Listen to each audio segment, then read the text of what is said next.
Good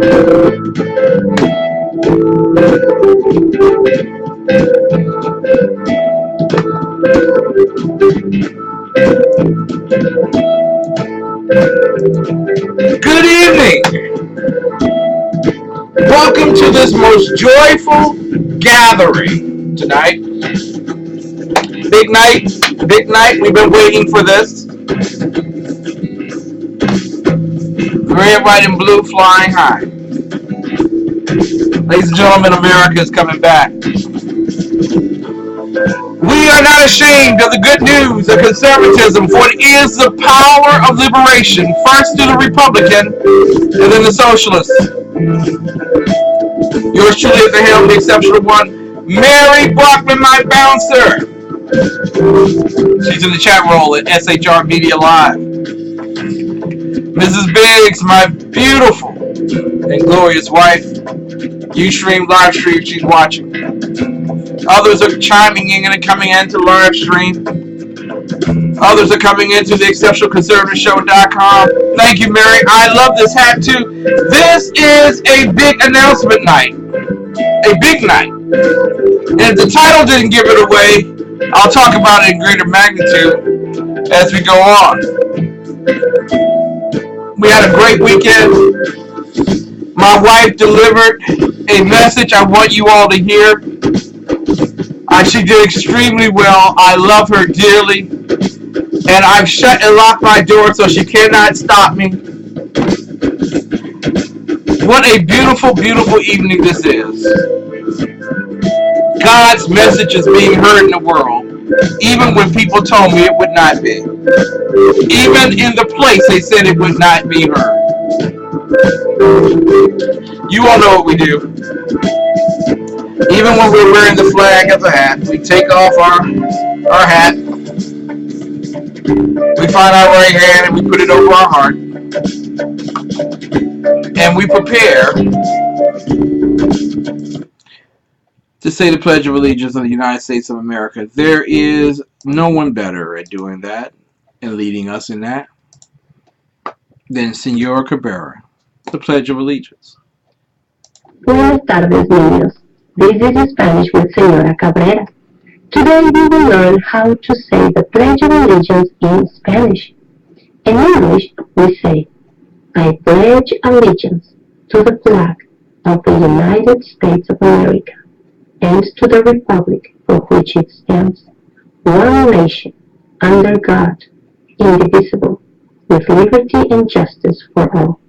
Now in Spanish we say, juro fidelidad a la bandera de los Estados Unidos de América y a la república que representa, una nación bajo Dios, indivisible, con libertad y justicia para todos. Muy bien. Practice your Pledge of Allegiance, and the more you practice, the faster you will memorize it. I'll see you later. And I will see you now. You're listening to the Exceptional Conservative Show live from the nation's capital. I'm your host, the Exceptional One, Cam McClinton. This has been a very, very big weekend, a very, very big night. It's going to get even more chaotic, and then it's going to somber out, and life will go on. Before we get started, I want you to know that someone was killed this afternoon, a homicide this afternoon in the District of Columbia. I know, Ken, why are you leading off with that story? I don't tune into political things to hear that kind of stuff. Well, go ahead, Turk. Go ahead. It's okay. God's got this. After a few days, almost a week, we didn't have any homicides. So it was looking pretty good. But just as quickly as you can snap your fingers, things changed. And we went from 0 to 3 in 30 seconds. It really was. A man was fatally shot in southeast Washington Sunday evening in the district's third homicide of the year. That shooting occurred at 6 p.m. at Park Drive at 32nd Place Southeast. They don't have any details immediately. The second homicide was Roger Lewis Higgins, 30, of Fort Washington, Maryland, who died Saturday in a hospital after being shot late Friday, police say. That took place around 2500 block of Pomeroy Road. I want y'all to hang on to that address because it's so poignant to what happened this weekend. Higgins was one of two people killed in a series of violent incidents Friday night and early Saturday that left at least 7 other people wounded. In the first homicide of the year, Joseph Andre Robinson, 31, of Southeast. Now I want you to notice their ages. Did you notice their ages here? 30, 31. Okay? So we're not talking about babies at this point. These are adults. Joseph Andre Robinson, 31, of Southeast, was fatally shot Friday night in the 3700 block of Hayes Street, Northeast. In addition to being the first homicide in the city in 2016, it was the district's first in 11 days, a period that began last year. Hours after Robinson was killed, authorities were summoned again to the area and found 2 gunshot victims within 2 blocks of where he was found. In another incident Friday, 3 teenagers and an adult were shot and wounded outside Eastern High School on East Capitol Street, Northeast, as they left a basketball game, according to police. Now, many people will roll around and say, well, there it is, kid. There it is. It's an example of gun violence. Let me explain something to you. The only way that it can be an example of gun violence is if the guns were allowed in the first place. I live in a city that poses as a local state, District of the Columbia, that has an absolute ceiling against gun ownership. I am in a gun-free city, a gun-controlled state, a place where you're not supposed to have a gun unless the chief of police signs off on it. That's being contested, of course, and as well as it should be. Something about the should in the maze, and nevertheless, just that quickly, a homicide rate is beginning to take off. Why is that so important, that 2500 Pomeroy Road address? Because earlier in that particular day, my wife actually spoke, and she represented me at a prayer breakfast. And I want you to hear my wife, because I want you to hear what Open Heart Closed Case is doing and how it's upsetting the apple cart here in urban America.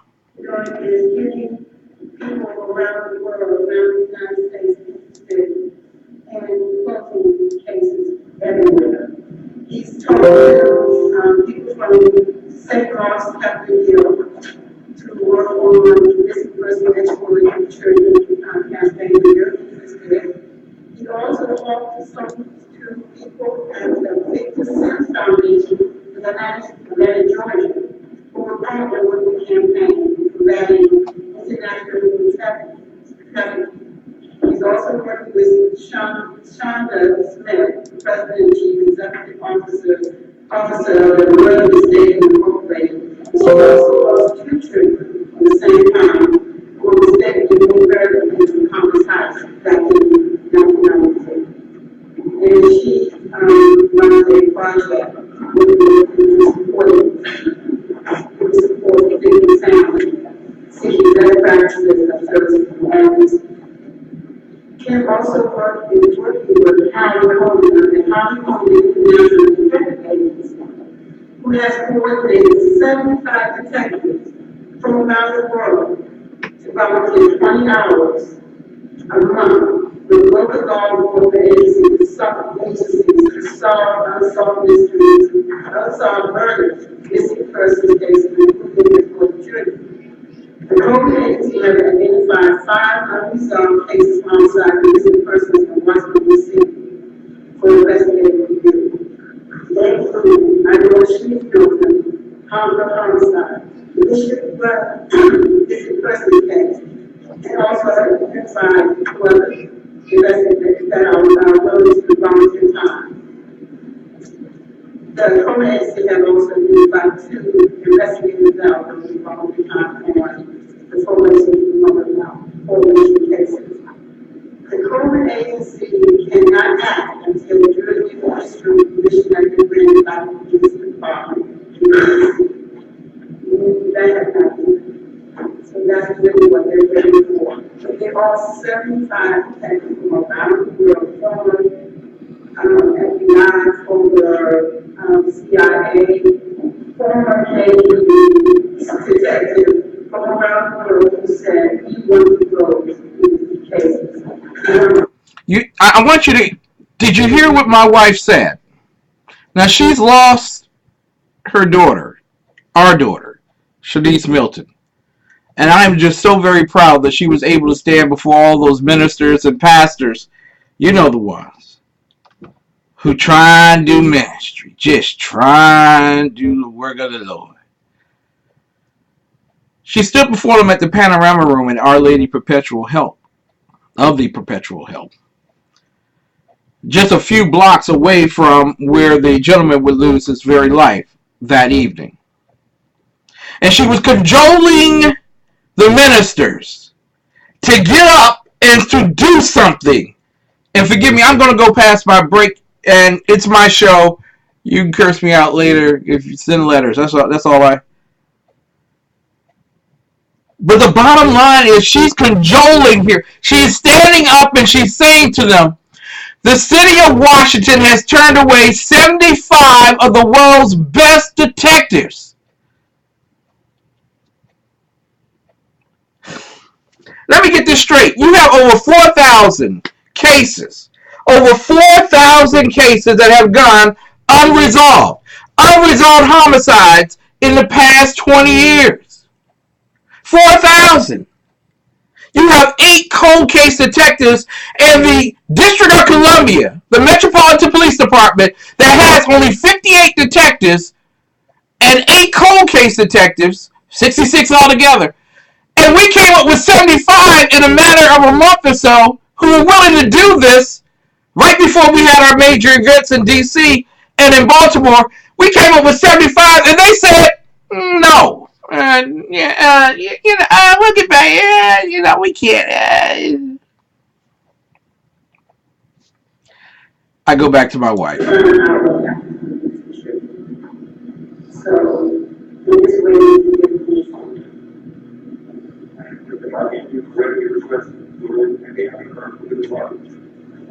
Can you talk to Kim and understand what happened with that? But they are requesting.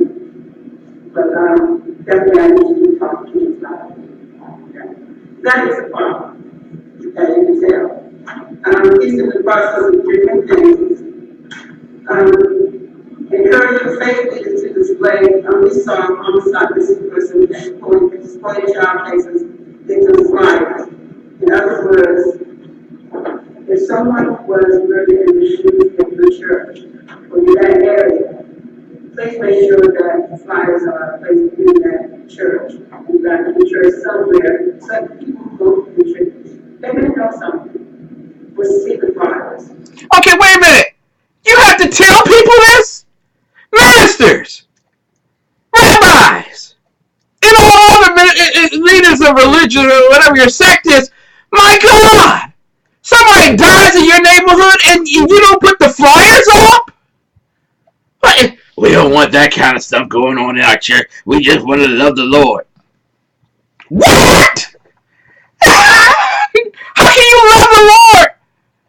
Well, yeah, what is this? Is this some type of confederacy here where you're working with the funeral homes and that kind of thing or whatever? Come on, people! The bottom line is that there are people dying in the streets, innocent victims too, dying in the streets. Someone saw something. Someone wants to say something, but ain't nobody put nothing out. Do you know how that mama feels about your church? Your church. C-H-E-C-H. Your church. Because that's what it is. If you can't get involved in your neighborhood, supporting those who are losing their own, being upfront, that's why I'm working to have 40 godly men to carry a cross in a Martin Luther King's Day parade, and I'm struggling to get 40. Do you understand what I'm feeling here? Back to my wife. Also, he's asking for 40 men to help out on the day of the Martin Luther King Peace Walk parade.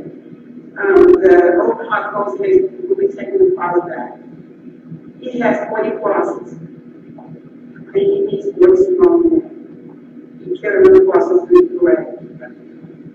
I mean, do they have all these men? I know some women do prepare for all.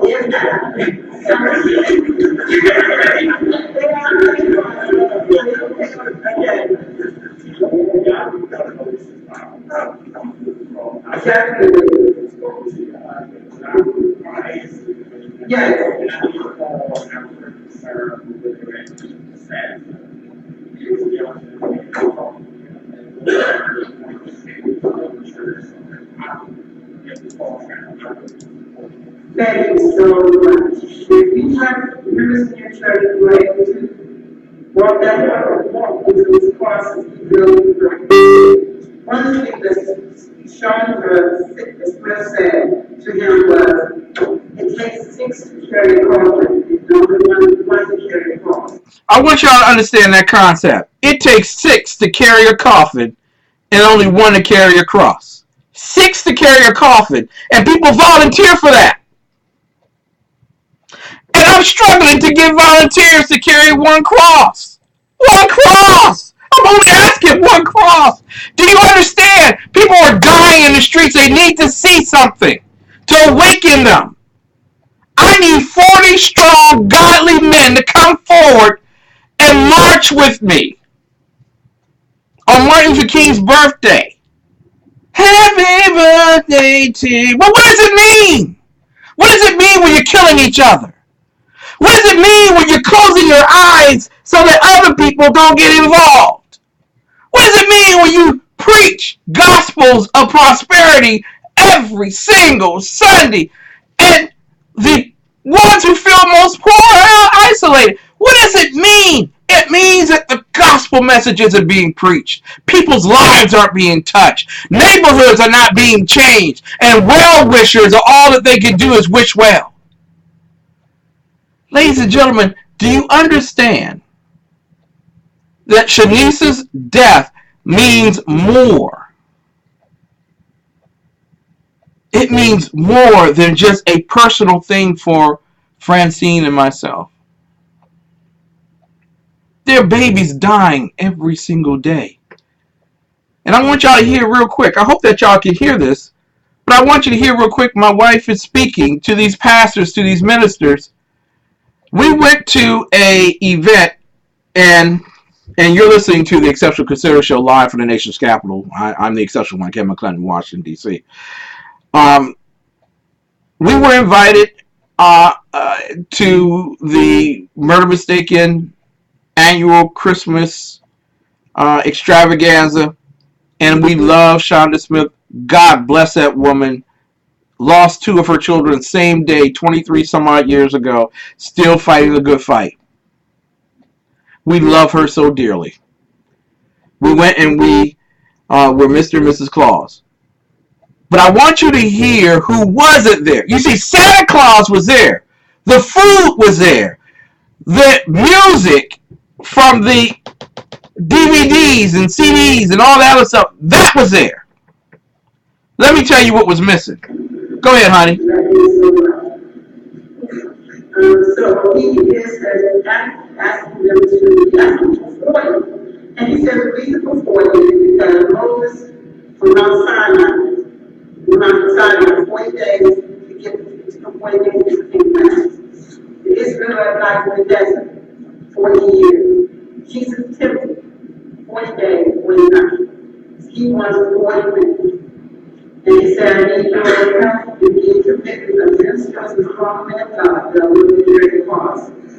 He said, I you be the first man But he is willing to work along with the pastor. And he's very, very, very good. We did attend the Open Heart Posting campaign. We did attend the Metropolitan Police Department Victims Assistance Unit annual treatment for members of homicide victims. It was a very nice event for people who lost family members. One of the things that we're concerned about is that there were very little. There was very little outreach. There was no outreach. Pastors, ministers, people to help with the law. We need more to cover those things. The police department are doing all they can to help us. The crime victim unit, they're wonderful. But when they have these events, they do what they're supposed to do. But as clergy, is something else that's needed. They need someone to go to the community.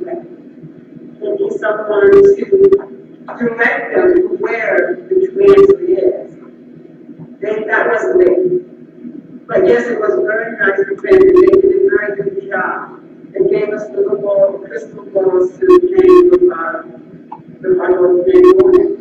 And they had the picture is a ongoing pieces of all those things. But we're missing the version.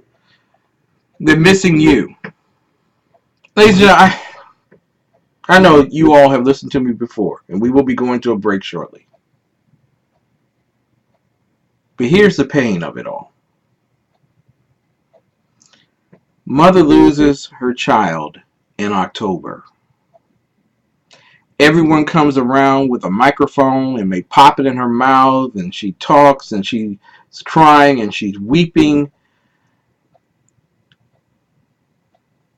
And then sooner or later, the microphones go away. Sooner or later, all the well-wishers and the prayers, they disappear. Pastor ain't got all that time for all that. He got to go on to the next service. That goes away. And then slowly but surely, the person who wanted you all to hug them and to bring them in the midst of their greatest storm is being pushed away because they're interfering with the agenda. Not the service, with the agenda. Pastors, ministers, choir directors, you always talk about you want some place to sing. Those were places that you could have sang. Stop looking for Constitutional Hall. Stop looking for the MCI Center. Stop looking for all those big mega performances. You want to be on stage with Kanye West and all. Stop that. There are people dying in the streets and they need you.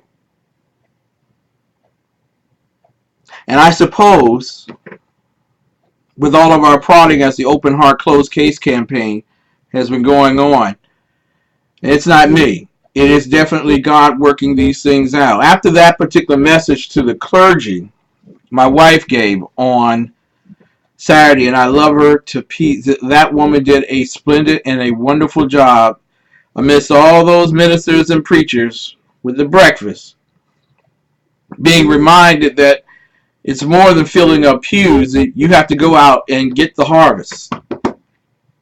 I know some people say, that's not the pastor's job. I agree, it's not completely his job, but he needs to ready the forces to go out and to serve. And after they have served, to bring them in. And after they have been brought in, to care for them and to clean them and to keep them. And after they have been kept, to send them out to do the gospel. There were 162 murders last year. 162 murders last year. Our daughter, Shanice Milton, happened to be one of them.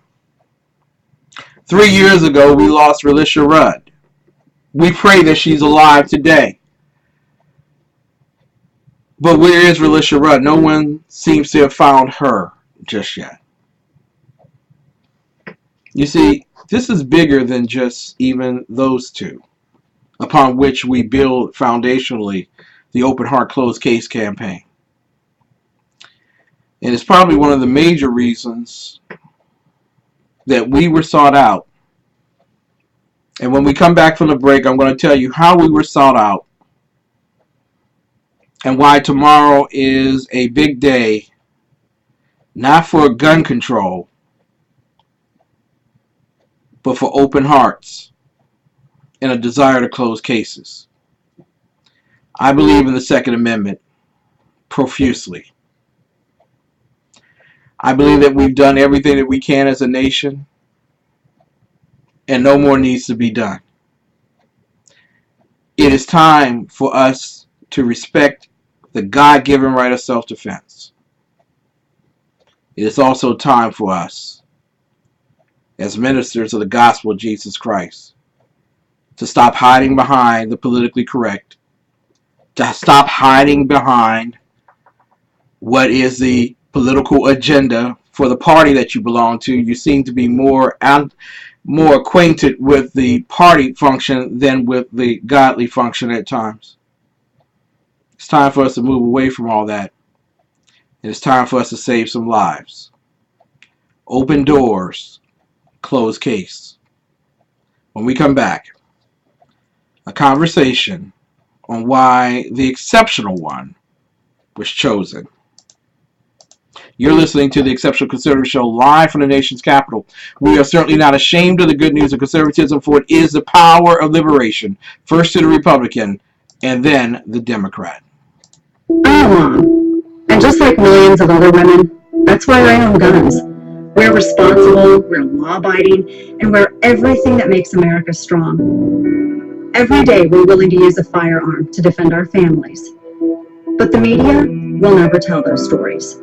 If a mom puts a gun to the face of a home-invading thug and makes him run for his life, the story gets buried. But if she's unarmed and murdered, the cameras will be at the scene before the police. It's time for moms like me to speak out. We are the majority. We demand the freedom to defend our families. And we challenge the media to tell the truth about our rights. I'm the National Rifle Association of America, and I'm freedom's safest place.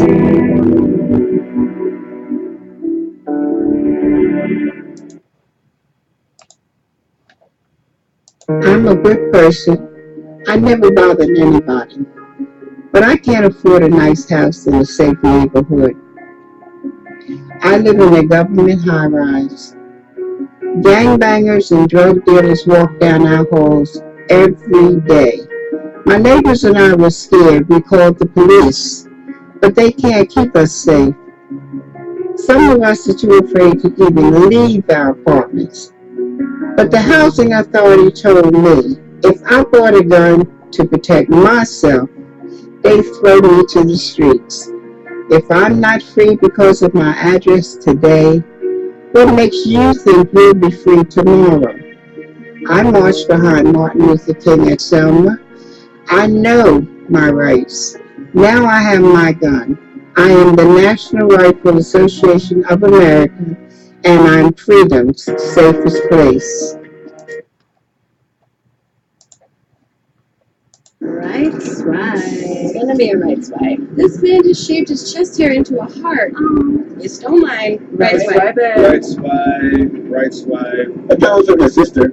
It does. But I know she's not. He's cuddling a kitten. Oh my God, I'm gonna eat their faces. Oh, she's hot. Oh, wait a minute. That's a lollipop. Oh, that is not a lollipop. Left swipe. Left swipe. It must be some kind of joke if you think you're not tight and I'm not tight. If you're gone and it's not enough, I just left swipe, bye-bye. I just left swipe. Left swipe that. Swipe. You gotta swipe it left. Yeah. You gotta swipe it left. Left swipe that. Swipe. You gotta swipe it left. This is stuff I don't like, so I gotta Left swipe that. Look at you with your shirt off, flexing. You're buff but you puff, hashtag perplexing. Yeah, you worked out, you're in shape, okay. I like the six-pack abs, now the six-packs a day. Came across a photo of a green-eyed hottie, whole nine, pretty face, tight waist, nice body. But I just couldn't overlook one small fact. She smokes like an old man at a racetrack. Since my face don't find a job, you think you're not tight, and I'm not tight. Hope you're gone in the catalog. I just left twice, bye-bye. I just left twice. Let's swipe that. Swipe. You gotta swipe it left. Yeah. You gotta swipe it Let's left. swipe that. Swipe. You gotta swipe it left. Get this stuff I don't like, so I gotta Let's swipe that. Mr. World Traveler, your trips look expensive. Sitting on a mountaintop looking all pensive. I was about to ask, how's the air up there? But based on this pic, I guess you don't really care. Lots of chicks in the pic, not sure which one's you. Them cigarettes are taking you from 10s to 2s. And one thing's true about your whole crew, none of you cigarella's gonna be my boo. Smoking with a tiger? Let's swipe that. While you're on a hang glider? Let's swipe that. Smoking while acting healthy. Let's swipe that. Smoking all stealthy? Let's swipe that. Smoking with a duck face. Let's swipe that. At a monster truck race? Let's swipe that. Smoking at the prom. Let's swipe that. Even at a photo bomb? You don't care. Let's swipe that. You gotta swipe it left. Yeah. You gotta swipe it Let's left. swipe that. You gotta swipe it left. Get this stuff I don't like, so I gotta Let's swipe that. You gotta swipe it left. Yeah. Hashtag. I'll never remember you. Ladies and gentlemen, welcome back to the Exceptional Conservative Show, live from the nation's capital. That's Washington, D.C., to you and me. We are certainly not ashamed of the good news of conservatism, for it is a power of liberation, first the Republican and then the Democrat. I spoke earlier today with Congresswoman Eleanor Norton. And I was invited to sit in the gallery for tomorrow's State of the Union address, the last address of President Barack Hussein Obama. And the reason why I was selected is the Democrats are trying to put in each of the chairs in the gallery someone who has suffered the loss of a loved one due to gun violence. And so the remedy is to take away the guns of law-abiding citizens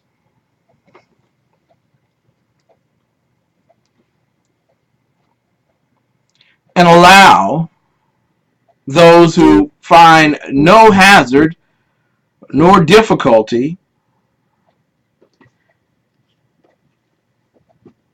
in obtaining illegally firearms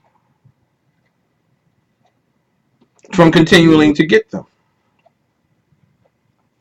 You see, they're trying to make an emotional point on a very God-given issue. Now, I know for a fact that I've known Congresswoman Eleanor Norton since I was a little kid.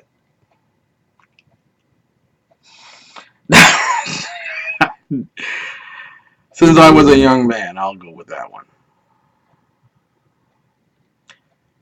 And I know the progressive veins and the blood that flows through it. And she's known me since I was a young man. We'll go with that. And she knows the blood of conservatism that flows through my veins. Trust me. Trust me. I am not what the progressives wanted.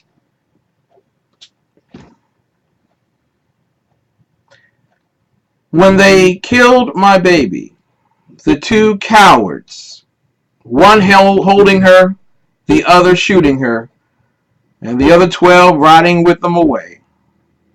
When they killed my baby, they were hoping that my baby was someone who had been sexing down some gang members and got involved in some type of trafficking issue. Hoping that she was one of those who had a domestic violence situation. Hoping that she belonged to a mama or daddy who was pimping her out. Hoping that she was not a well-educated, brilliantly devoted to God human being who desired to reveal the very best in people who often don't receive the credit due them. You see, that story doesn't fly. You see, if she were a thug, there would have been marches all over the city, and especially if she had been shot by a white cop. Oh my God. I wouldn't have had to come out of pocket for anything for the funeral. I would have had phone calls from the president. It would have, oh. But she wasn't. You see, the narrative doesn't fit. But the thing is that God doesn't care about the world's narrative. He cares about his children. God does not need Vaseline to cry tears over the loss of his children. He gave us a rainbow to show his desire that there might be peace and prosperity throughout all lands, and that we all might know the one true God. You see, it doesn't fit the narrative. And so when speaking with her, knowing her, I'm quite certain it ran across her mind that I'm talking to a conservative. Just as it was flowing through her mind, I'm talking to a very progressive socialist. But I want you to know something. Murder doesn't vote. And if it does, it doesn't have a party it belongs to. Murder doesn't just come at the end of a gun. It comes at the end of an ideology that believes that you don't have the right to defend yourself. It comes with the variance that somehow you individually can't do for you what the collective can do for you. It leaves our elderly and our weak and our young at greatest risk. At 9:15 on a Wednesday night, May 27th, it left my daughter, who for weeks I was telling her, I want to take you to the gun range. This is truth here. It's not been revealed before, but it's true that I need. It's coming. Listen, I wanted my daughter to be protected. I wanted her to protect herself.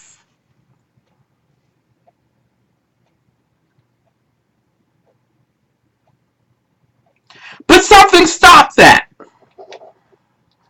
Mind you, it was the state that said that the legal ones must fill out 17 pages, wait for approval after a background check, and then must get the final okay from the chief of police. And then, and only then, after you have gone through all of the training, you may not get it. Often I think of what it would have been if my daughter was trained and was able to protect herself that night. Would we be reading the same tea leaves?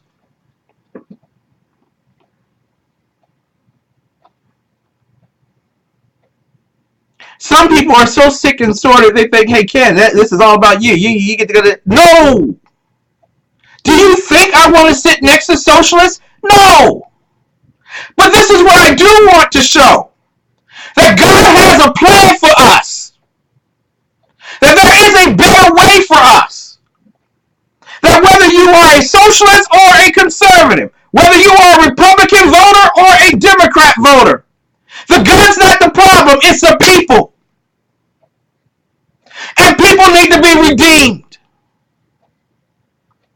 When you have ministers who sit around and wait for invitations to events, you should be knocking down the door, trying to find an event to invite yourself to.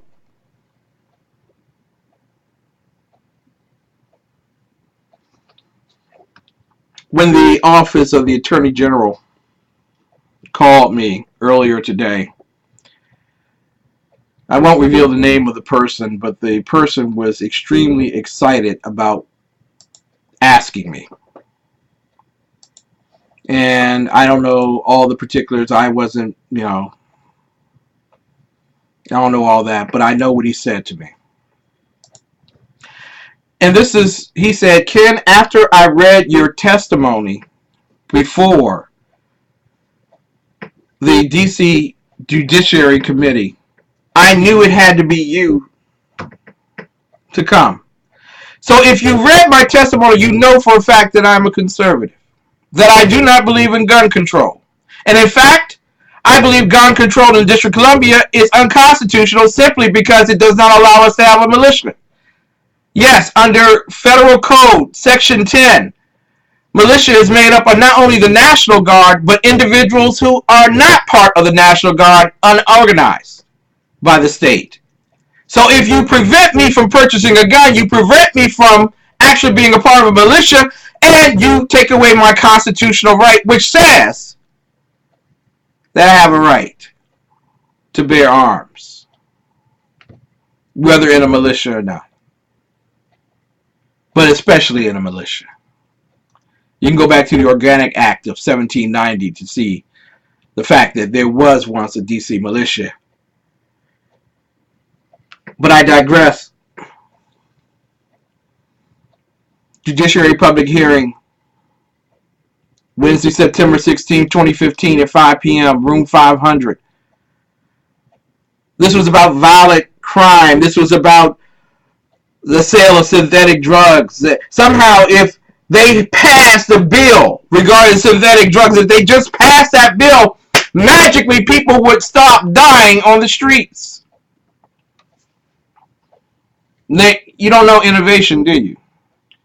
Innovation is the mother of creating necessity.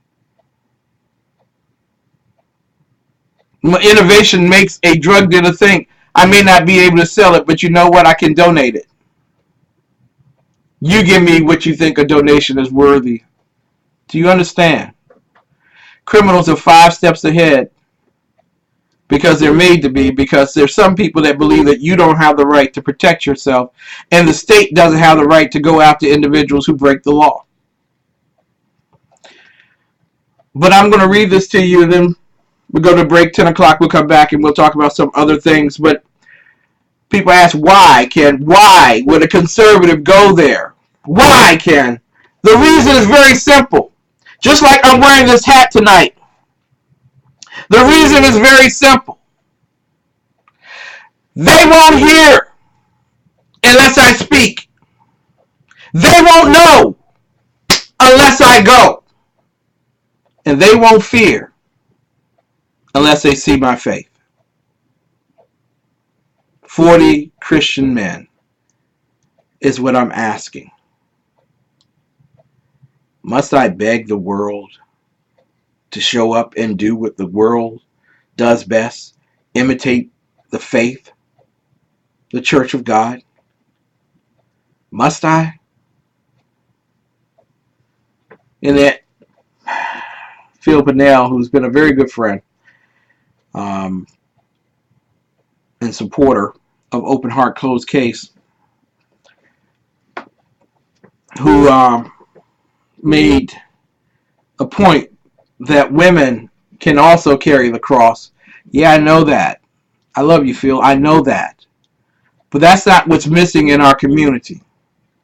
What's missing in our community are strong, faith-oriented men willing to bear the cross so that they don't have to volunteer 6 at a time to carry a coffin. 3 dead in a few days. But if people would just listen, we could change all that. How will they listen unless I preach it? My life becomes a witness to the world. The Open Heart Closed Case campaign is that witness to the world. We had a beautiful daughter.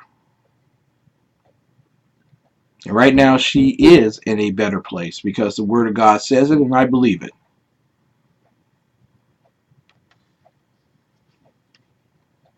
But I am confounded that others don't share my desire.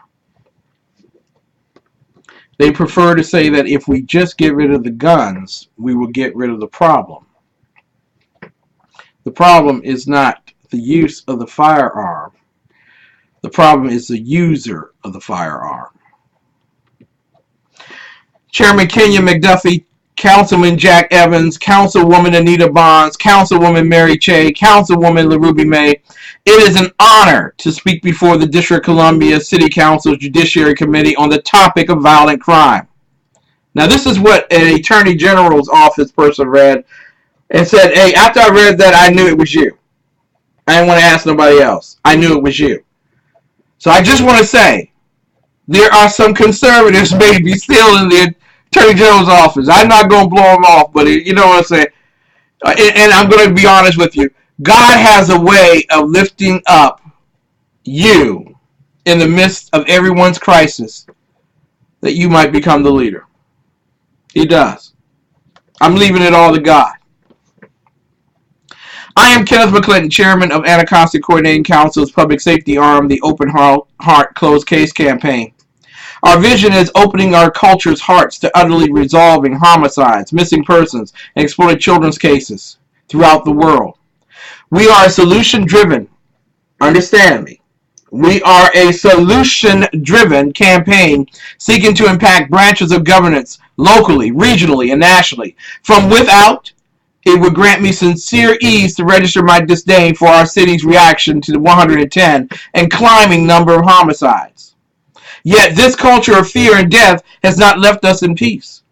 From within, the Lord God has granted my family and I a more unique perspective on violent crime in D.C. than any public policy research or neighborhood advocacy could prudently prepare.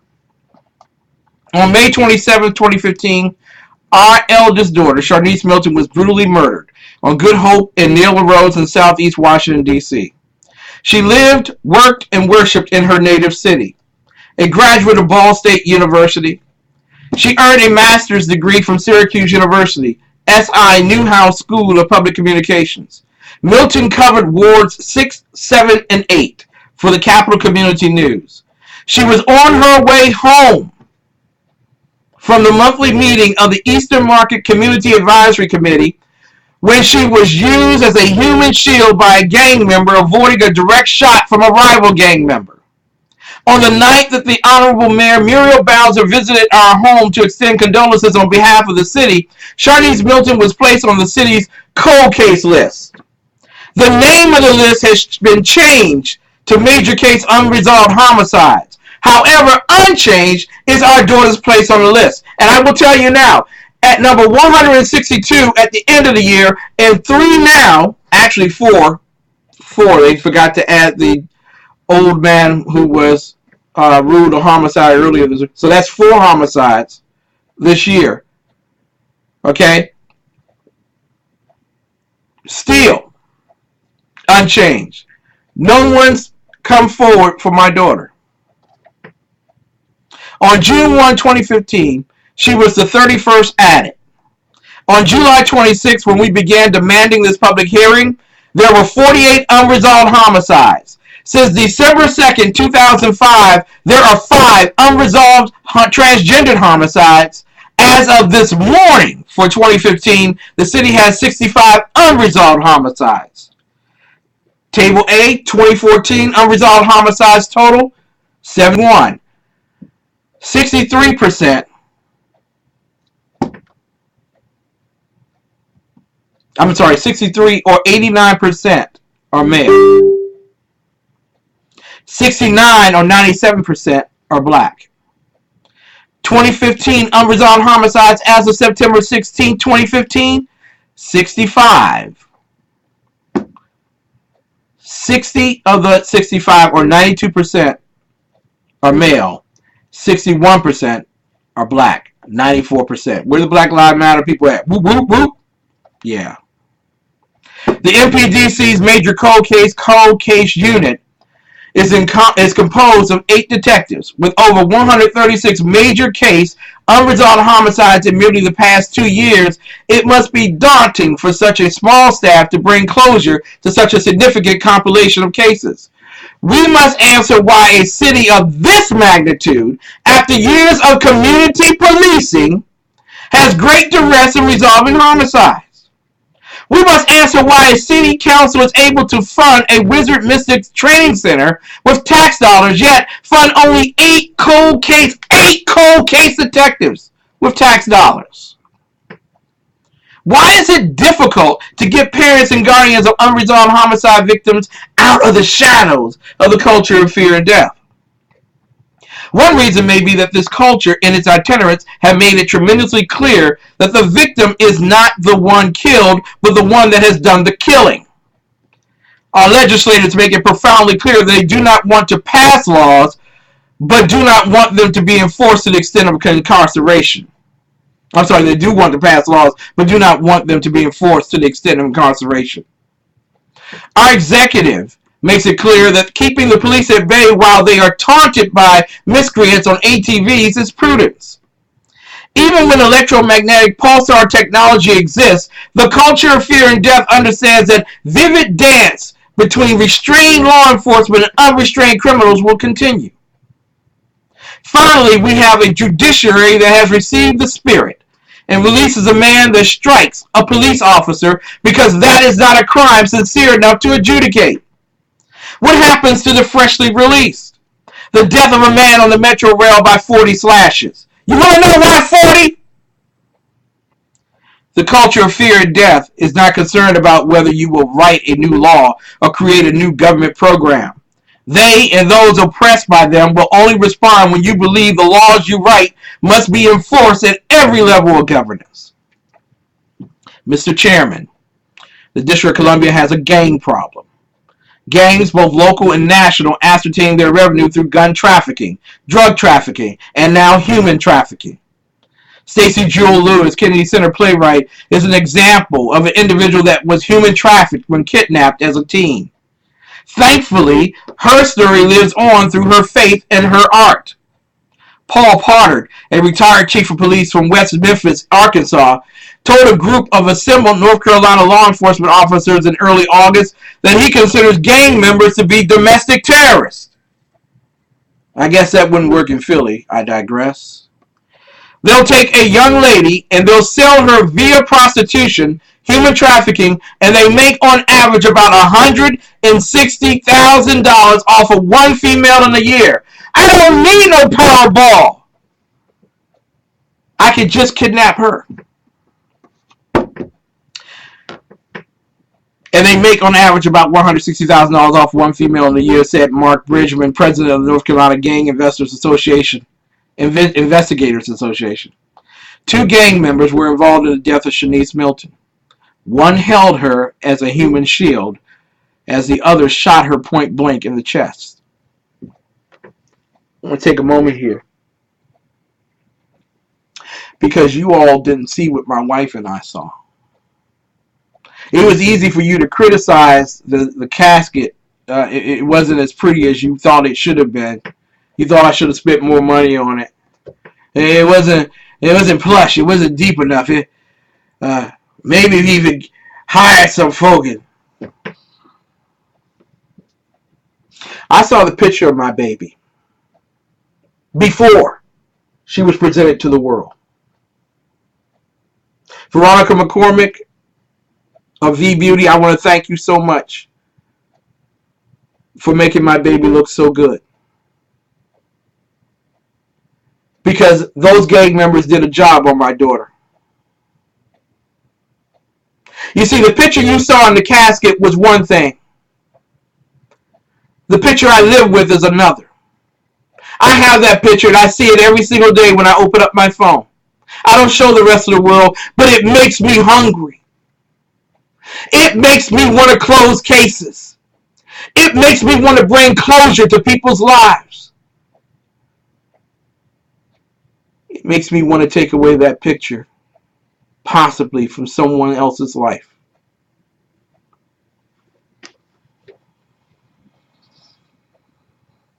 You see, they escaped. 14 suspects rode away on ATVs. It was caught on video. I just want to know, for all you people who still talking about, hey, police officers, they need cameras. All this stuff was caught on video and nobody yet. It was caught on video and played for the world to see. What became of the 27-year-old journalist that was in the wrong place at the wrong time? She bled out in the arms of police officer M.D. Smith. Not her father, but a godly man in blues. we have a gang problem. Alicia Rudd's disappearance from a D.C. homeless shelter went without report to the Metropolitan Police for 3 weeks. Dr. Sarah Stein of the Center for the Resolution of Unresolved Crime advises that over 85% of children missing after 3 hours are found dead. Unfortunately, we have not found Alicia Rudd. We believe if Alicia's absence was reported earlier, then we would have had a better chance of finding her. Hence, we propose the Alicia T. Rudd Law, which will require mandatory reporting of missing children under age 13 within 24 hours of their noted absence. We must hold parents and guardians accountable for the care of their children. We believe this measure will reduce threats of death, violence, and kidnapping, and preserve our city's families and public safety. Mr. Chairman, district citizens Alicia Rudd and Sharnice Milton have garnered international attention for the distinctions of missing person and unresolved homicide. No family should lose a child, and no other individual or family, economic leader, educational leader, governmental servant, or faith leader should be caught unawares. Our concern is not why someone was murdered or the content of the character of the person that was murdered. We are concerned that a father, mother, sister, brother, or other is unable to know peace because the homicide is unresolved. The city should not sleep until every family has been fully restored by the resolution of each homicide. The Open Heart, Closed Case campaign will not allow you to rest until you offer sincere and prudent relief from your post in this culture. That was my testimony. And that's why someone from the Attorney General's office recommended me to send the gallery at the request of Congresswoman Eleanor Norton, Democrat from District of Columbia. Wasn't because I had a pretty face. Wasn't because I was white. Wasn't because of all the other synonymous things that are used to tell us why we can't achieve our end.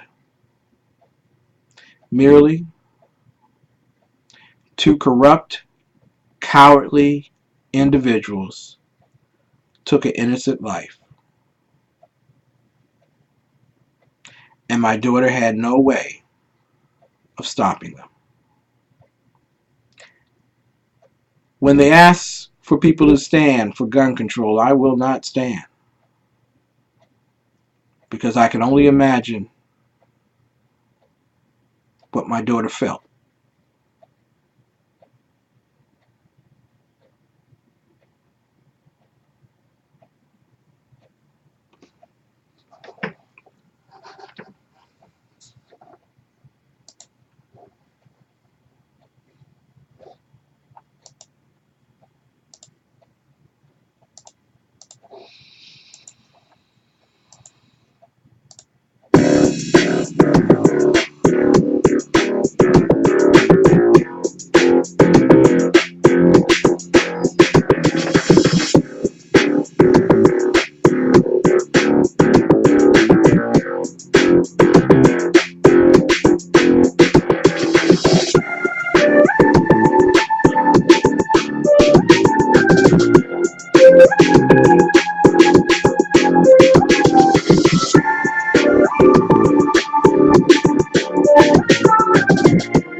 Ladies and gentlemen, I want to welcome you back to the Exceptional Conservative Show live in the nation's capital. I'm yours truly, the Exceptional One, Ken McClinton. We are on the eve of the State of the Union, and I want to thank all of those who will be involved in covering the State of the Union address tomorrow. Rebooting Liberty, High Plains Talk, SHR Media. I will be there in person, and I will, for those who are concerned about there not being a show tomorrow, there is no show tomorrow, but SHR Media and also High Plains Talk, Dan Butcher, Sackheads Radio, they will be live. And wink, wink, I'm going to try to do what I can to get out information to you while I'm there at the State of the Union address. All right. This is how we start off the program. Buenas tardes, niños. This is Spanish with Señora Cabrera. Today we will learn how to say the Pledge of Allegiance in Spanish. In English, we say, I pledge allegiance to the flag of the United States of America and to the republic for which it stands, one nation, under God, indivisible, with liberty and justice for all. Now, in Spanish we say, juro fidelidad a la bandera de los Estados Unidos de América y a la república que representa, una nación bajo Dios, indivisible, con libertad y justicia para todos. Muy bien. Practice your Pledge of Allegiance, and the more you practice, the faster you will memorize. I'll see you later. And I will see you now. We are certainly not ashamed of the good news of conservatism, for it is the power of liberation, first to the Republican and then the Socialist. I'm your host, Ken McClinton. Glad to be here today with you.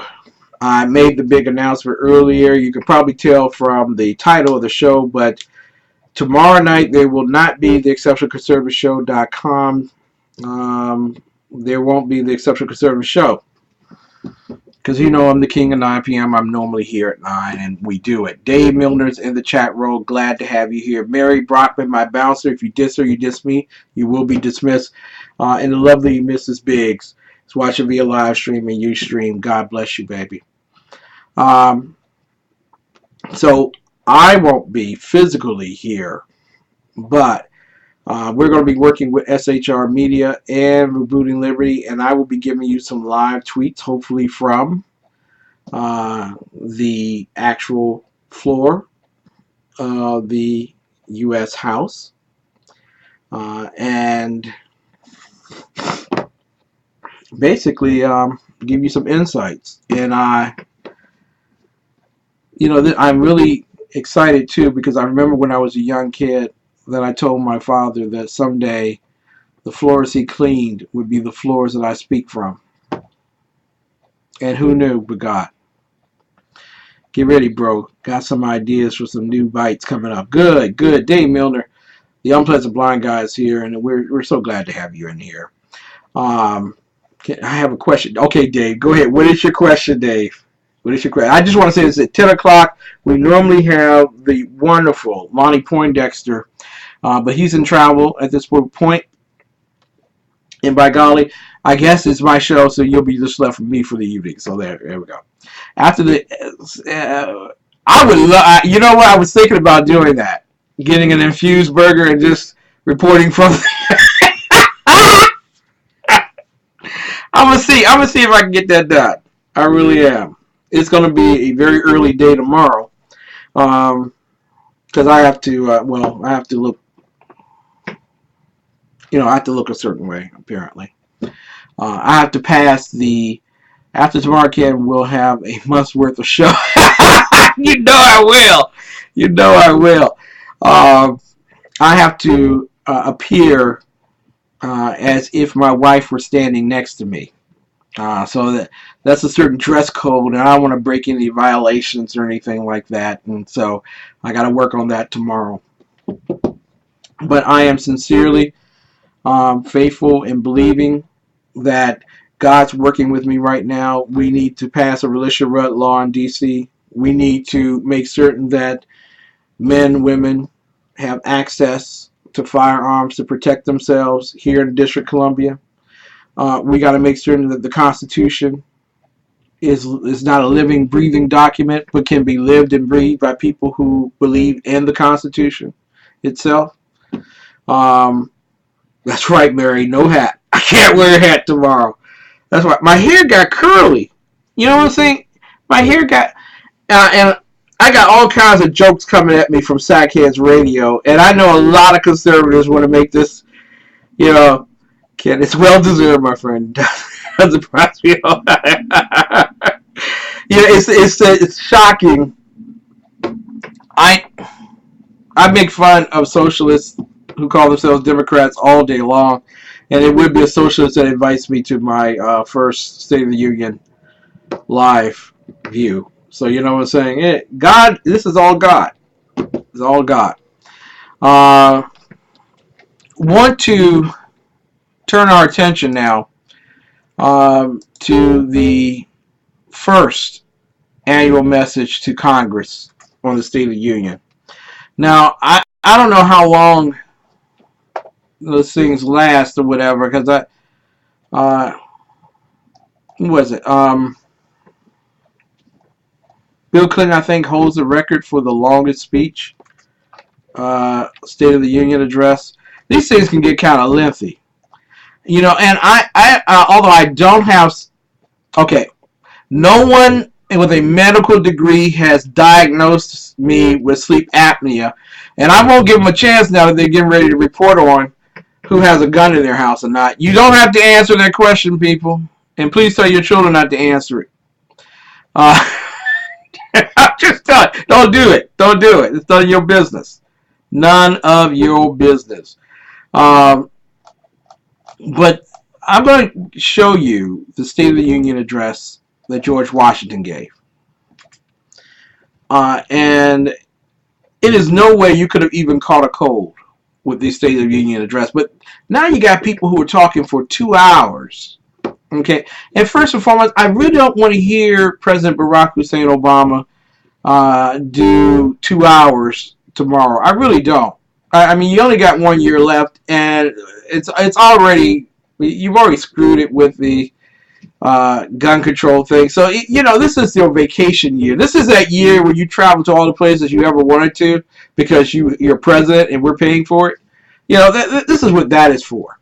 And I also saw the little pictures of the Powerball thing, where it's at $1.3 billion, and if you divide that by 300 million people, that's $4.3 million per person. We have just solved the poverty crisis. Who would have thunk? Who would have thunk? Oh, man, that's good thinking there. But I digress. We're taking a look at George Washington, President of the United States from 1789 to 1797, and these guys were willing to make him king. He said, no mas, no mas. Me go home. January 8th, 1790. Fellow citizens of the Senate and House of Representatives, I embrace with great satisfaction the opportunity which now presents itself of congratulating you on the present favorable prospects of our public affairs. The recent accession of the important state of North Carolina to the Constitution of the United States, of which official information has been received, the rising credit and respectability of our country, the general and increasing goodwill toward the government of the Union, and the concord, peace, and plenty with which we are blessed are circumstances suspicious in an eminent degree to our national prosperity. Now, trust me, this guy was coming off of a bad recession, so he was happy to hear some good financial news. And in resuming your consultations for the general good, you cannot but derive encouragement from the reflection that the measures of the last session have been as satisfactory to your constituents as the novelty and difficulty of the work allowed you to hope.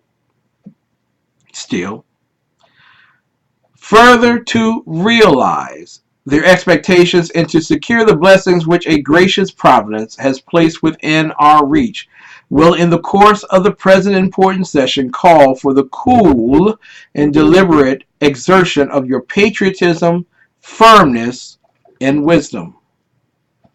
Among the many interesting objects which will engage your attention, that of providing for the common defense will merit particular regard. The common defense, it's military, baby. This is what the federal government was created for. It's protect. To be prepared for war is one of the most effectual means of preserving peace. Wow. To be prepared for war is one of the most effectual means of preserving peace. I would love to hear that tomorrow night, but I won't. George Washington. A free people ought not only be armed, a free people ought not only to be armed, but disciplined. Okay, so some 200 years later, we are getting a president who's trying to disarm the American citizen. President George Washington said from the very beginning, a free people ought not only to be armed, but be disciplined. To which end a uniform and well-digested plan is requisite, and their safety and interests require that they should promote such manufactories as tend to render them independent of others for essential, particularly military, supplies. The proper establishment of the troops which may be deemed indispensable will be entitled to mature consideration, and the arrangements which may be made respecting it will be of importance to conciliate the comfortable support of the officers and soldiers with a due regard to economy. There was reason to hope that the pacific measures adopted with regard to certain hostile tribes of Indians would have relieved the inhabitants of our southern and western frontiers from their depredations. But you will perceive from the information contained in the papers which I shall direct to be laid before you, comprehending a communication from the Commonwealth of Virginia, that we ought to be prepared to afford protection to those parts of the Union, and if necessary, to punish aggressors. Protect and then defend. The interests of the United States require that our intercourse with other nations should be facilitated by such provisions as will enable me, and well, George Washington used me too, enable me, not as often as Barack Obama, but enable me to fulfill my duty in that respect in the manner which circumstances may render most conducive to the public good. And to this end, that the compensation to be made to the persons who may be employed should, according to the nature of their appointments, be defined by law, and a competent fund designated for defraying the expenses incident to the conduct of foreign affairs. Separate budget line. Separate budget line. That meant that you would have a separate committee to discuss that thing.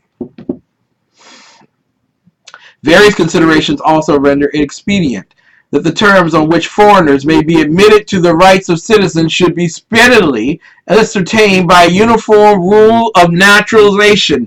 Yes, from the beginning we've had problems with immigration and naturalization. George Washington made it abundantly clear in his first speech that the rights of citizens needed to be considered by rule of law, and that he was not the party to do it, and neither was the Supreme Court the party to do it.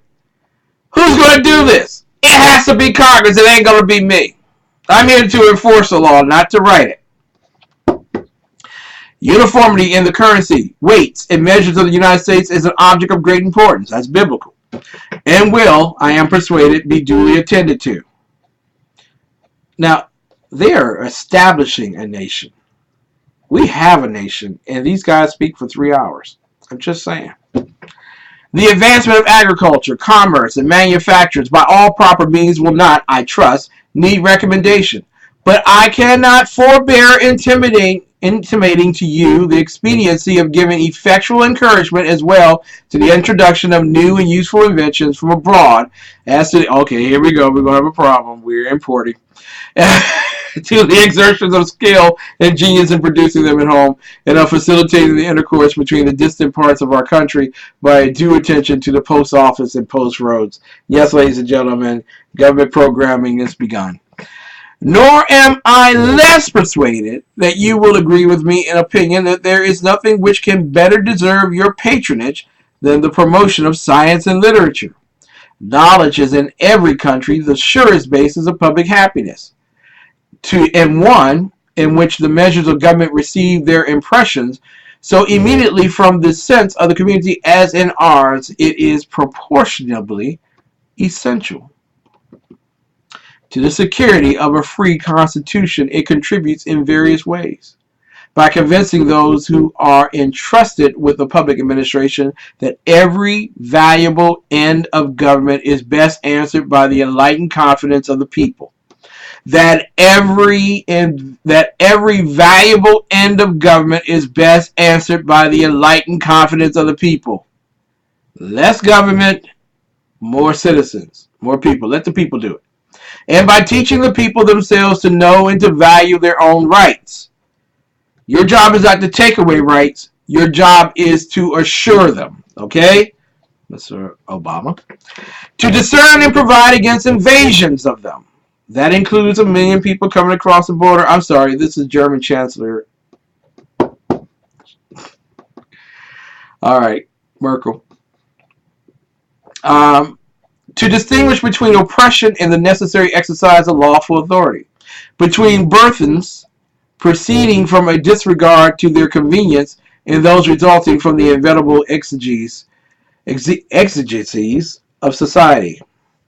To discriminate the spirit of liberty from that of lasciviousness, cherishing the first, avoiding the last, and uniting a speedy but temperate vigilance against encroachments, with an inviolable respect to the laws. Whether this desirable object will be best promoted by affording aids to seminaries of learning already established, by the institution of a national university, or by any other expedients will be well worthy of a place in the deliberations of the legislature. In the deliberations of the legislature. Leave it to Congress. I got ideas, but let's leave it to Congress, is what he's saying. And then he addresses the House of Representatives. I saw with peculiar pleasure at the close of the last session the resolution entered into by you expressive of your opinion that an adequate provision for the support of the public credit is a matter of high importance to the national honor and prosperity. In this sentiment I entirely concur, and to a perfect confidence in your best endeavors to devise such a provision as will be truly with the end, I add an equal reliance on the cheerful cooperation of the other branch of the legislature. Ooh. Yeah, it got nasty back then too.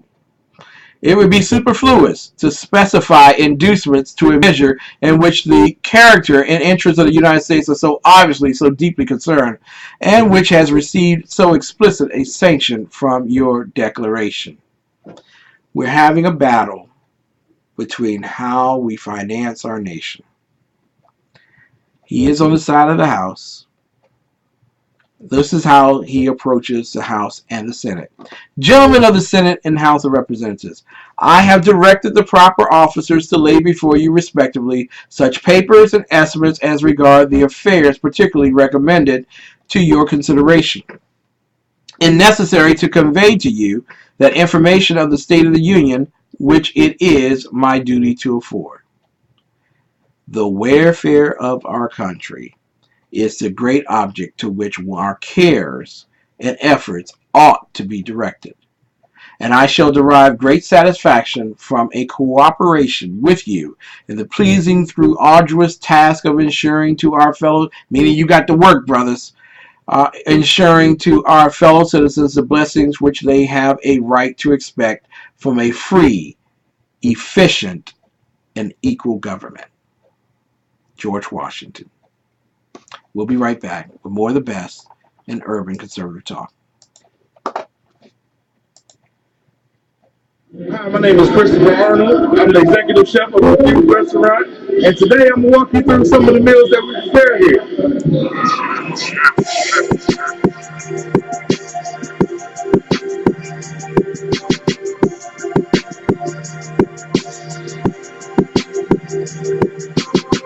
We're making a pizza. We use French Italian sausage that they cook here and slice it up. Our pizza crust is in-house made. Our pizza sauce is in-house made. So everything is fresh and good.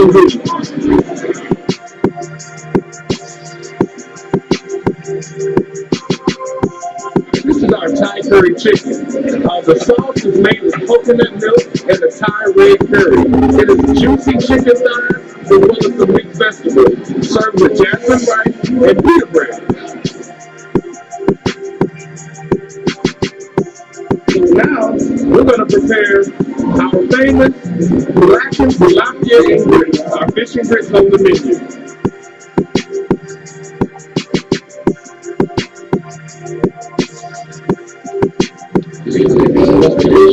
And our meal will be complete.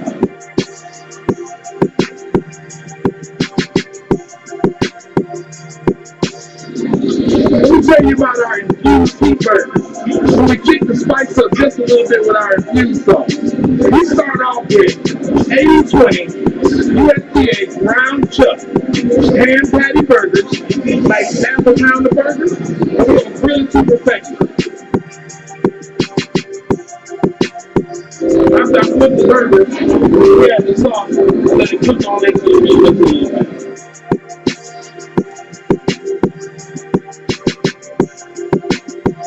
We're going to add a little bit of pepper jack cheese to this burger to spice it up a bit.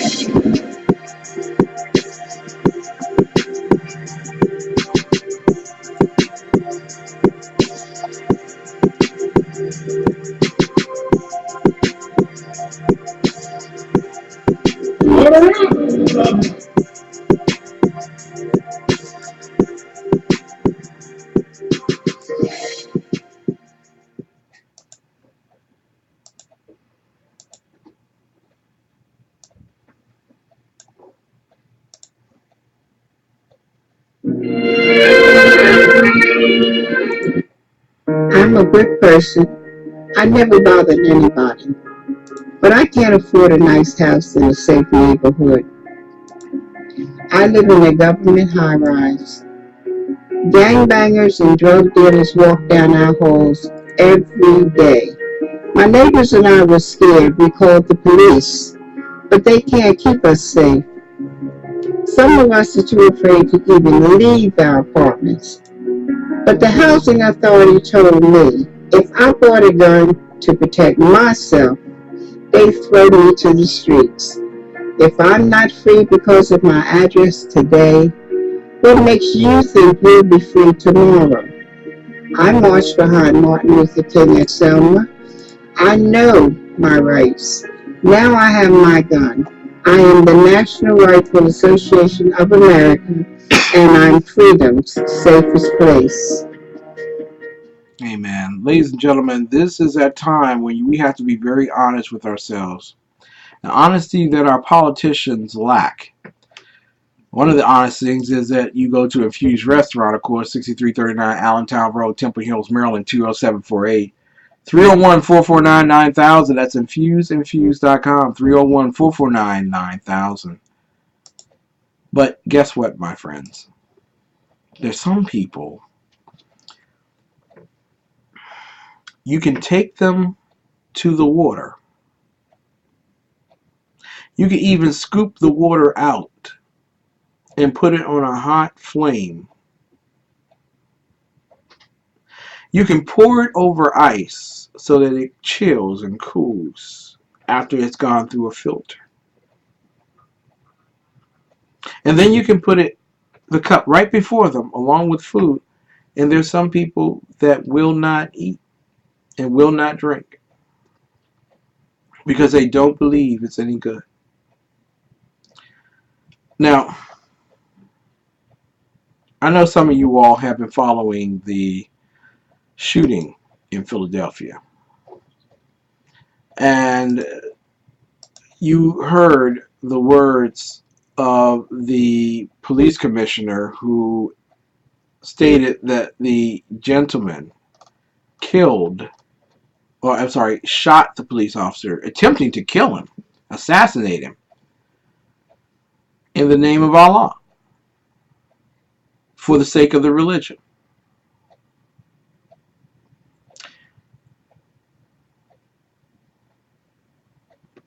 He was dressed in garb. He believed the same beliefs of a Sunni. Some refer to ISIS. In fact, he even pledged his love for ISIS. And yet,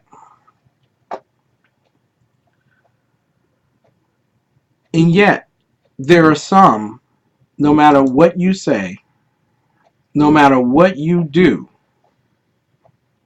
that will not believe. In no way, shape, or form does anyone in this room believe that Islam or the teaching of Islam has anything to do with what you've seen on that screen.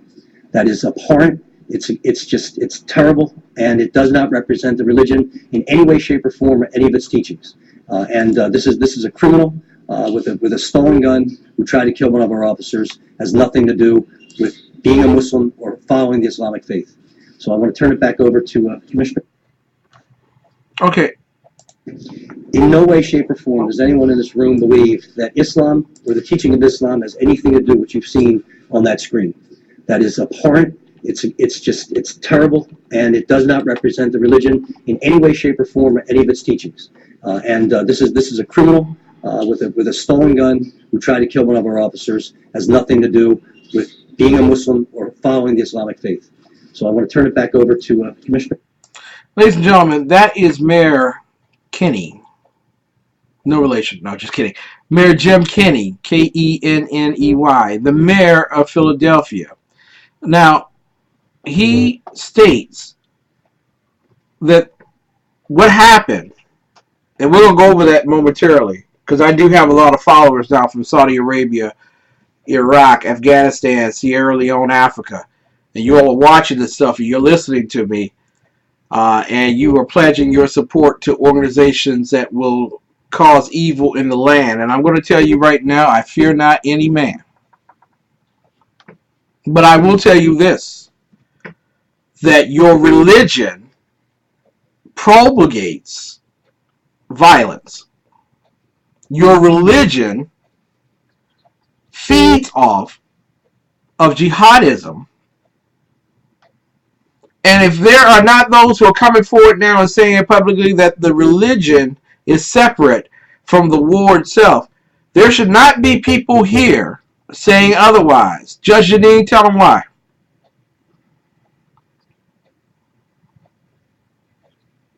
What kind of government cares more about appeasing Islamic terrorists than defending the... Stop. There we go. Justice Judge Janine, Fox News. Welcome to Justice. I'm Judge Janine Pirro. Thanks for being with us tonight. You know, I plan to talk to you tonight about President Obama and his executive gun action this week. But when I listened to a press conference in the wake of yet another attack on a police officer, I was furious. And one of these men has me fuming. Within hours of the shooting of Philadelphia police officer Jesse Hartnett, who was sitting alone in his police cruiser, Mayor Kenney of Philadelphia makes one of the most astounding, asinine statements that I've heard since the last time I listened to a White House press conference. Take a listen. In no way, shape, or form does anyone in this room believe that Islam or the teaching of Islam has anything to do with what you've seen on that screen. That is abhorrent. It's terrible, and it does not represent the religion in any way, shape, or form or any of its teachings. What? A hero sitting by himself, guarding the community in the city of brotherly love, almost assassinated by this man, and you bring your nonsense, apologetic, politically incorrect baloney to a law enforcement press conference? Hey, Mayor Kennedy, in case you forgot, Philadelphia is the place where the Declaration of Independence was signed and the Constitution was written. Its location is a symbol of freedom where Independence Hall and the Liberty Bells sit. Last I checked, the First Amendment reigns supreme. Who are you to tell me what the shooter's motivations are when your own police department has a video confession of the shooter himself admitting what his motivations are? We had the suspect upstairs. Once I even talked to him, right away he didn't have anything to say, but then he stated that he pledges his allegiance to Islamic State, he follows Allah, and that is the reason he was called upon to do this. How dare you take the sympathy away from the victim, Officer Hartnett, and the men and women in blue under siege every day in this country by the haters, and turn it into sympathy and understanding for a different group?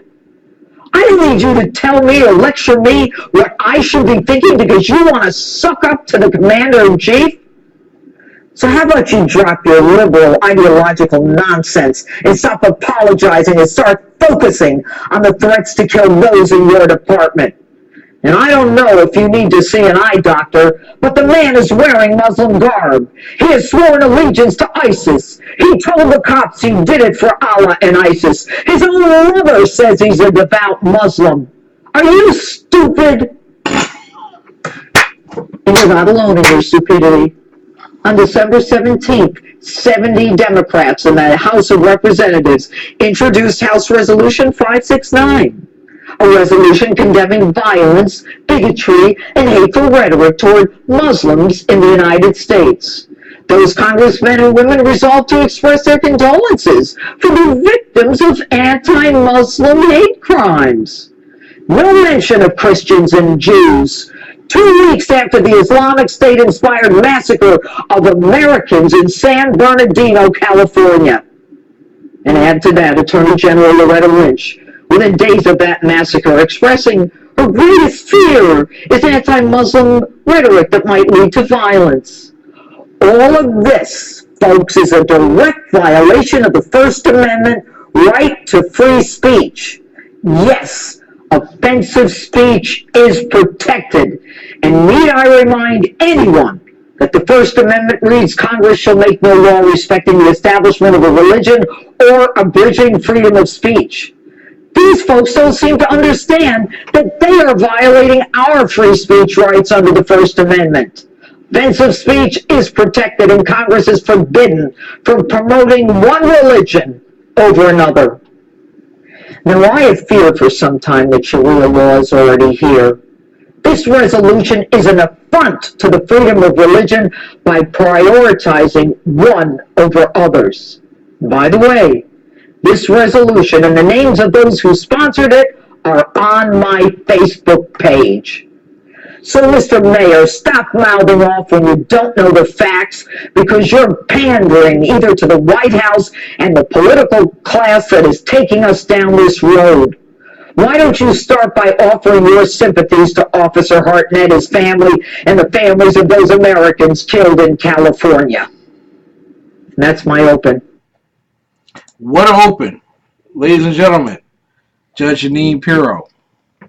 But it's clear, it is very clear that those who are doing actively terrorism in our country, on a large portion, and I'm not saying that because I personally believe, by definition under federal law, that gang members are terrorists too.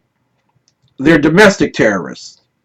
And the same individuals who have been placed in charge to oversee the cities to deter terrorism at a domestic level pander and also attempt to curry favor, because it's so important to get that seat,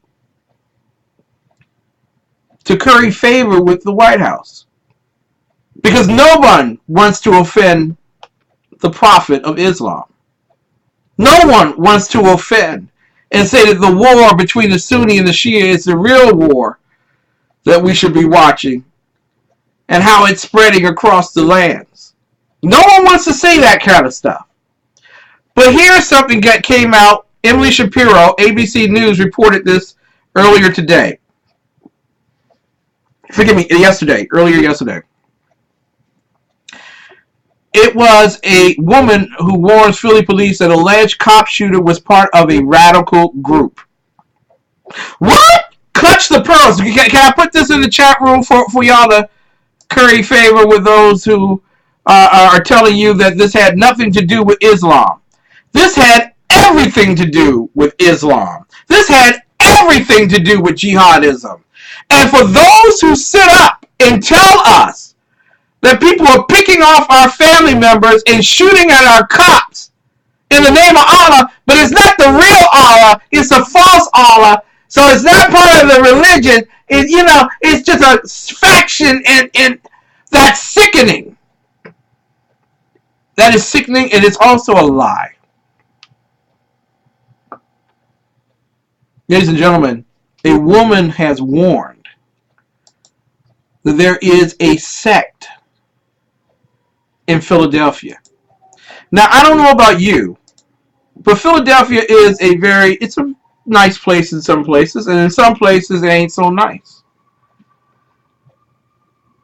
It could be easy to set up a sect in which you could stop cops from coming into certain neighborhoods, a la Ferguson, a la Baltimore. And what did we learn from France? And what did we learn from England? And what did we learn from Germany? And what did we learn from Sweden? And what did we learn from Norway? When you're dealing with individuals who have but one intention, and that is to destroy the world, you do not treat them kindly, and you do not welcome them in with open arms. I know you're the city of brotherly love, but you're crazy to say that this had nothing to do with Islam. Here's what the woman says. A woman stopped a Philadelphia police officer on the street Saturday night to warn police about other allegedly radicalized men, like the gunman accused of shooting a Philadelphia cop several days ago, according to an incident report. Now, somebody will say, "Hey, kid, hey, you're trying to stir up something. That's that's hatred. You're being real mean-spirited to a certain group of people." I'm telling you what the news story is, and common sense says if your dog squats and bone hits the ground, you don't step there. But I guess I went to the wrong schools. Maybe I should have gone someplace else. The suspected gunman, Edward Archer, who is 30 years old, allegedly pledged allegiance, they say allegedly, pledged allegiance to ISIS when he fired at least 11 times at officers. 11 times at point-blank range. 11 times. First and foremost, Officer Hartnett, God has intended you to do some great things in the world. I'm just saying that right now. A lot of people ain't going to say that to you, but I'm going to say, Officer Hartnett, God has intended you to do something great in this world. Okay, and I know that you're coming through a storm, and we're praying for you and your family and for all of the police officers around the country. But gosh, 11 times at point-blank range, and he was able to get out of his squad car and shoot the gentleman. Simply amazing. He shot Archer and then collapsed. That's simply amazing. According to the Saturday night incident report obtained by ABC News, the woman listed as anonymous said that the threat to police is not over. She said Archer is part of a group consisting of 3 others and that he is not the most radical of the 4. He is not the most radical of the 4, and he shot point blank 11 times into a car to kill an officer. And he's not the most radical? Do you really want to see the most radical one? And I also want to say this to my conservative block of commentators around the world. Keep talking. No matter what happens, keep talking. No matter what they say, keep talking. No matter what they do, keep talking. Because it's you who's giving the news. It's you, not the mainstream media. It's you who has become the mainstream media. You're delivering this type of information to a world that would be blind, deaf, and dumb if dependent on certain MSNBC cable stations and the like. Now, while the report did not mention Archer by name, it said the defendant attended a mosque in Philadelphia. And there we go again. There we go again. First and foremost, not a religion. Mohammedanism is not a religion. It is a political way of life that uses the apparatus of religion to invite, brainwash, and then send out. I know you're talking about the radicalized form. While the report did not mention Archer by name, it said the defendant attended a mosque in Philadelphia and became more radical after attending a second mosque nearby. The Philadelphia Police Department and federal partners take this type of information very seriously, particularly after the recent attack on Officer Jesse Hartnett. Therefore, the department, along with the Federal Bureau of Investigation, is actively investigating these allegations. Really? Really? Are you going to actively? Now, someone will stand up and say, well, you're pointing at the mosque. Why don't we allow churches to be investigated the same way? Really? How many churches are out there instructing people to go kill somebody in the name of Jesus? I would be fit and tied if I found more than 3 at the very most. More than 1, actually. If I found any, I would be shocked.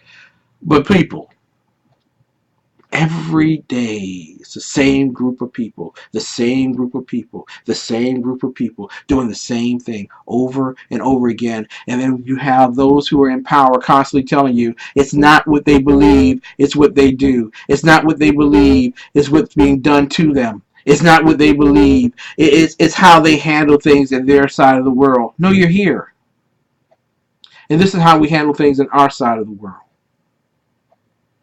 Now, the other thing is, why are these terrorist attacks happening in gun-free cities?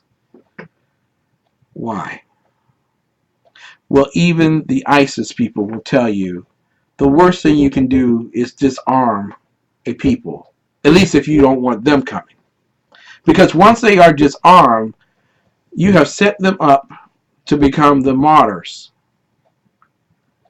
You have set them up to become the next news information that they send back to the world. And you know what? You say that Donald Trump is a big recruiting tool. I think the biggest recruiting tool in America is gun-free zones. When you tell somebody, when you tell your... Now, while this is... People love baseball because they remember Babe Ruth pointing and hitting the home run to the point where he pointed. That's wonderful. That doesn't... But that's very rare. How do you tell someone who's armed that you're not armed and they should be afraid of you?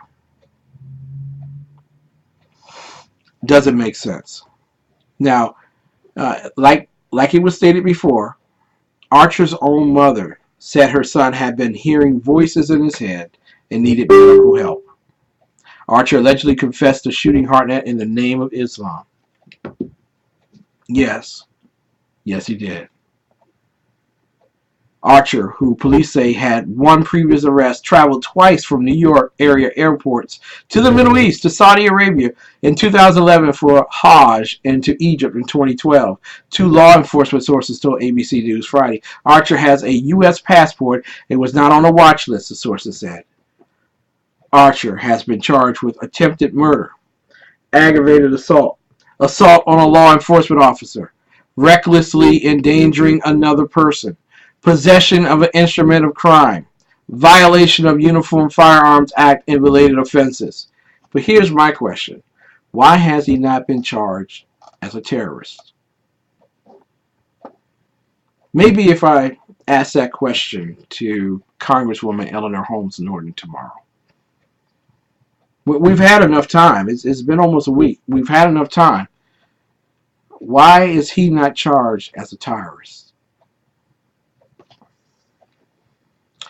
Simply amazing, people. Simply amazing. I want to take you, for those who follow, who were you saying in the chat roll there? They're already being investigated. Leftists falsely point at them all the time. Yeah. Oh, they'll use the insanity defense. Yeah, insanity. Yeah, that's what it is. It would be insane for us to continue our defense of a wretched false religion that's being used to engage, derange, and set forth for evil to be done. Now, immediately, you always get the guys that come back and say, I'm not saying everybody, but this is what I'm saying. It is noticeable that the Sunni-Shia struggle is violent, historically and geographically. We know the truth, and the truth has made us free. We're very aware of what's going on.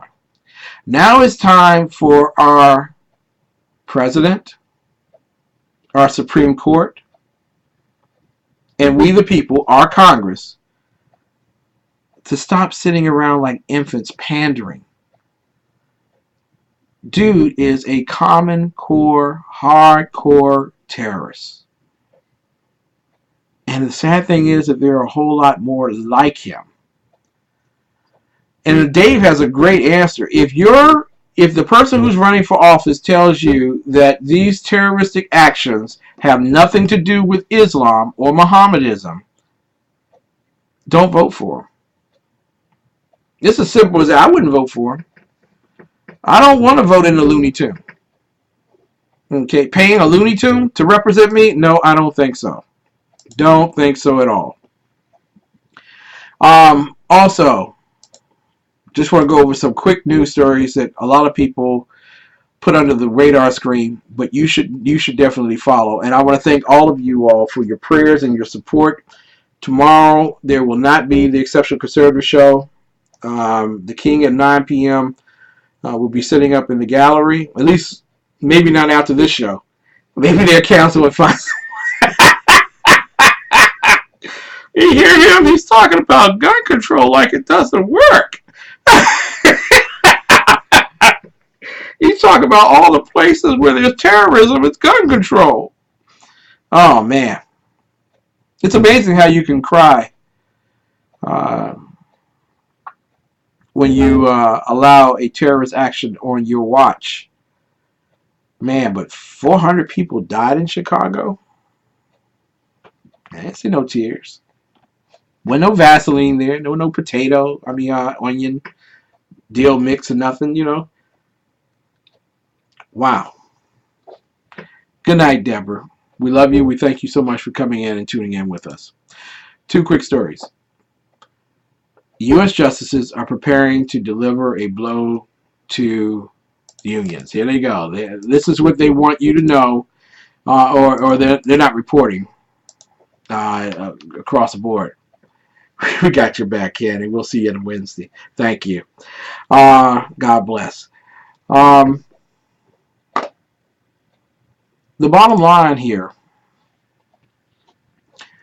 the Supreme Court justices have voiced support for a legal challenge that could erode organized labor's clout. And this is being reported by Reuters, or however way you say it. I don't trust Justice John Roberts. Just don't. You get burned one time. I don't know. Some of y'all like to get burned. I don't. Justices John Roberts, Anthony Kennedy, and Antonin Scalia indicated during an 80-minute oral argument that they could join the 9-member court's 2 other conservatives to overturn a 1977 High Court precedent allowing the fees, a vital source of funds for the unions. The legal experts had thought Scalia might be sympathetic to the union position due to prior votes and statements on the subject, but his question signaled support for the 10 non-union California public school teachers who challenged the fees. U.S. conservatives have long sought to curb the influence of unions representing public employees like police, firefighters, and teachers that often support the Democrat Party and liberal causes. A ruling allowing non-union workers to stop paying agency fees equivalent to union dues, currently mandatory under laws in about half the 50 states, including California, could strip public sector unions of millions of dollars, reducing their income and political power. Wow! Oh my God, just in time for Christmas. Oh, right around we're going into 2016, the election year, and these guys have treasuries that they pull from to support. Can you imagine if they find, if these guys hang together, and I pray that they do, if they hang together and say that if you are a non-union member, you do not have to pay union dues. I'm doing the air quotes, union dues, with the non-agency fees, which are union dues. Can you imagine what that? Oh my God! I mean, because public unions are losing membership almost as much as, Redskins losing playoff games. Yes, we lost yesterday, and I'm very disappointed. But my gosh, non-union teachers not having to pay union dues, oh my, you would break the back of the public unions. You would. Public charter schools would be created all over the place. Teachers, I'm going to tell you, get out of public charter schools and start thinking about private Christian-based educational institutes. That's what I'm saying. Because eventually charter schools take on the same resemblance of the public schools in some cases. I'm not anti-public charter schools. I love charter schools.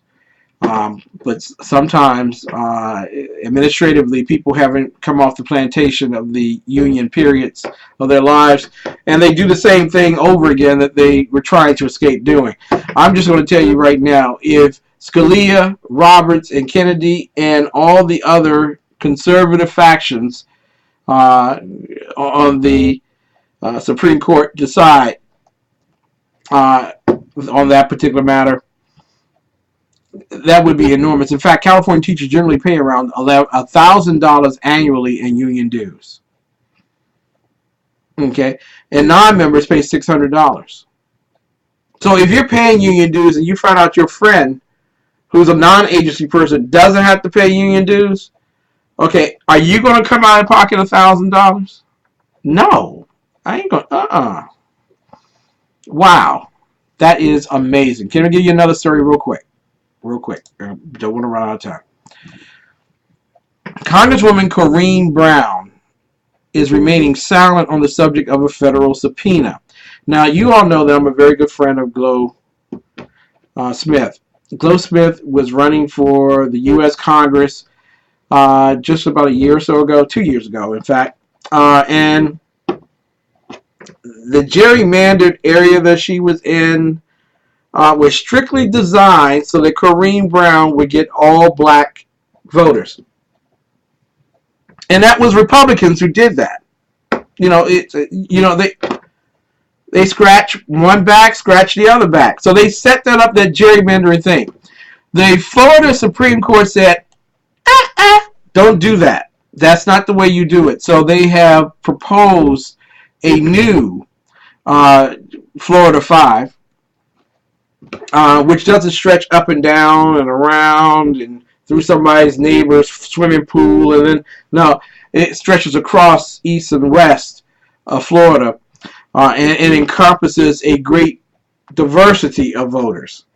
Some people would say more right than left, but nevertheless, okay, whoever runs in the congressional race for Florida's 5 is not going to be as as socialistic as Corinne Brown.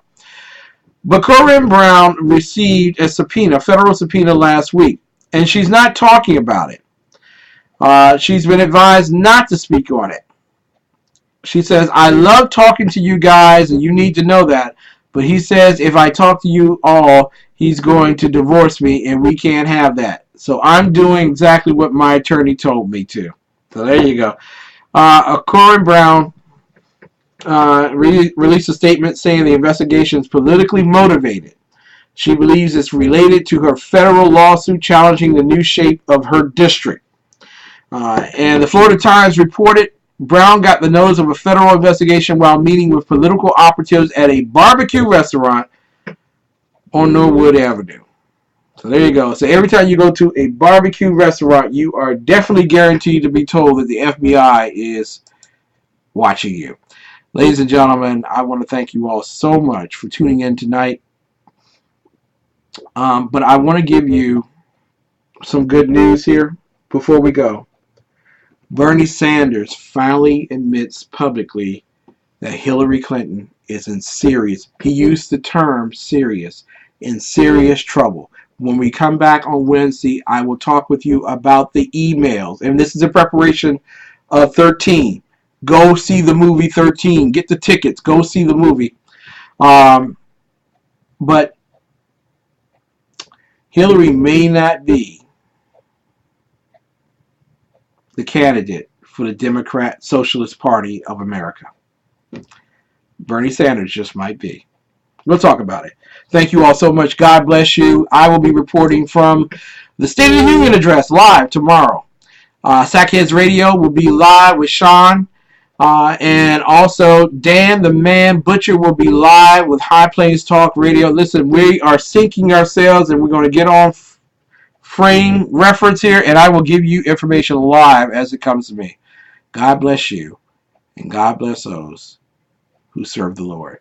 I want you all to know that someone once told me, whatever you do, do not live cowardly, die bravely. I promise you I always will.